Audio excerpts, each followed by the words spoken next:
Hello everyone, welcome back to my channel অর্পিতার খামখেয়ালি গল্প। আশা করি সকলে খুব ভালো আছেন। আজকে একটি সম্পূর্ণ নিরামিষ রেসিপি নিয়ে আপনাদের সামনে হাজির হলাম। সেই জন্য প্রথমেই আমি সরিষার তেল দিয়ে দিয়েছি। সরিষার তেল একটু গরম হলেই দিয়ে দিয়েছি হচ্ছে ফোড়নে কালো জিরে আর হচ্ছে তেজপাতা।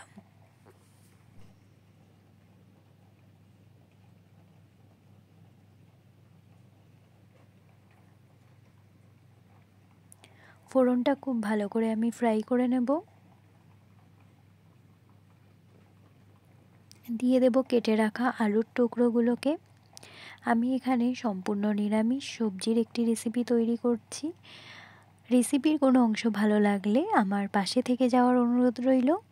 আর যদি ভালো লাগে অবশ্যই কমেন্ট করে জানাবেন আমার ভিডিও আপনাদের কেমন লাগলো। এখানে আমি আলুটাকে খুব ভালো করে কিন্তু ফ্রাই করে নেব।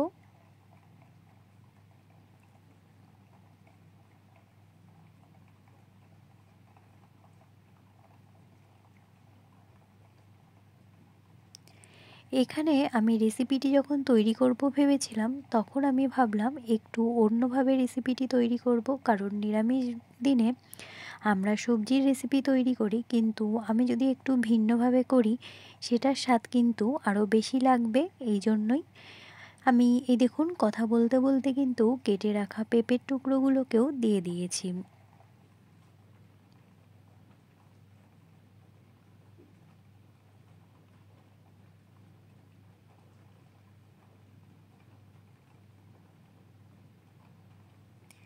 এবার দিয়ে দেব হচ্ছে কেটে রাখা ঝিঙেগুলোকে। এখানে আমি সবজি বলতে আলু, পেঁপে আর ঝিঙে ব্যবহার করেছি। এখানে আপনারা আপনাদের পছন্দ মতো আরও কিছু সবজি অ্যাড করতে পারেন। এইদিকে সবজিটা বেশ ভালো করে ফ্রাই হয়ে যাক, আমি একটু গুঁড়ো মশলার একটা মিশ্রণ তৈরি করে নিই। সেই জন্য প্রথমে আমি কি করেছি, সামান্য হলুদ গুঁড়ো দিয়েছি, আর হচ্ছে দিয়ে দেব জিরের গুঁড়ো, ধনের গুঁড়ো আর হচ্ছে খুব সামান্য লঙ্কার গুঁড়ো। কারণ আমি এখানে নিরামিষ যেই রেসিপিটি তৈরি করছি এটি দুধ আর হচ্ছে ছানা দিয়ে তৈরি করব। সেই জন্য হলুদের পরিমাণও একদম কম দিয়েছি আর ঝালও একটু কম দিয়েছি, কারণ রেসিপিটি কিন্তু একটু মিষ্টি মিষ্টি হবে। সেই জন্যই এখানে সমস্ত মশলাটি আমি কিন্তু একটু জল দিয়ে গুলিয়ে নেব। আমি মশলাটা এভাবে তৈরি করেছি, তাহলে কিন্তু সবজির সাথে মেশাতে আমার একটু সুবিধা হবে। সেই জন্য দেখুন এদিকে সবজিটা কিন্তু বেশ ভালো করে আমি ফ্রাই করে নিয়েছি। তারপর যে গুলে রাখা মশলাটা রয়েছে সেটা আমি দিয়ে বেশ ভালো করে নাড়িয়ে নেব।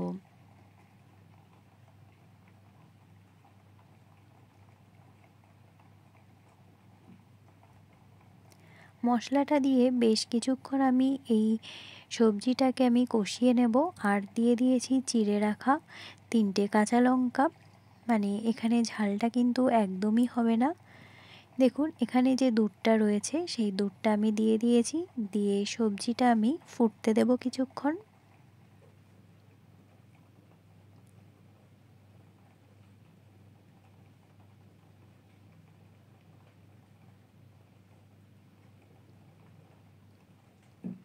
এখানে আপনারা চাইলে হলুদ গুঁড়ো একদমই ব্যবহার নাও করতে পারেন, আমি খুব সামান্য এখানে হলুদ গুঁড়ো কিন্তু ব্যবহার করেছি। দেখুন এখানে সবজিটা কিন্তু ঝোলটা যখন আমি দুধটা যখন ব্যবহার করেছি সেই দুধটা কিন্তু বেশ ভালো করে ফুটিয়ে নেব।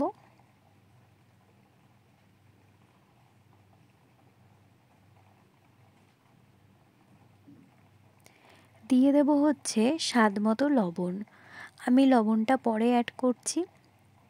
লবণটা দিয়ে সবজিটা ভালো করে মিক্সড করে নেব। এই পর্যায়ে দেখতে পাচ্ছেন আমার কিন্তু ঝোলটা ফুটে উঠেছে।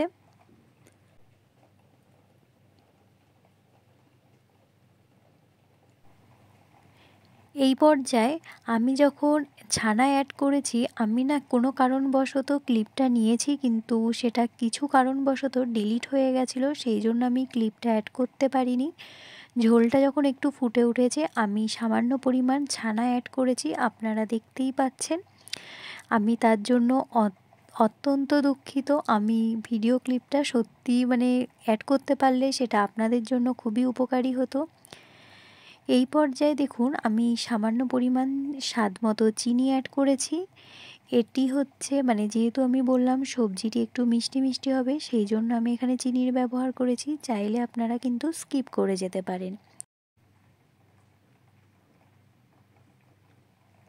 এখানে ছানার পরিমাণ খুব সামান্যই আমি ব্যবহার করেছি, চাইলে আপনারা আর একটু বেশি পরিমাণ ছানা ব্যবহার করতে পারেন। যেহেতু সবজিতে আমি ছানা ব্যবহার করেছি সেই জন্য খুব সামান্যই ব্যবহার করেছি, দিয়ে একটু ফুটিয়ে নিয়েছি। তারপর আমি নামানোর আগে গরম মশলা ব্যবহার করেছি। গরম মশলা দিয়ে একটু ফুটিয়েই আমি কিন্তু এবার রেসিপিটি নামিয়ে নেব। আজকের ভিডিও আমি এইভাবেই শেষ করছি। ভিডিওর কোনো অংশ ভালো লাগলে পাশে থেকে যাওয়ার অনুরোধ রইল। আর হ্যাঁ, অবশ্যই জানাবেন আমার রেসিপিটি আপনাদের কেমন লাগলো। আজ এইভাবেই শেষ করছি। অন্য কোনো দিন অন্য কোনো ভিডিওর সাথে দেখা হবে। নমস্কার।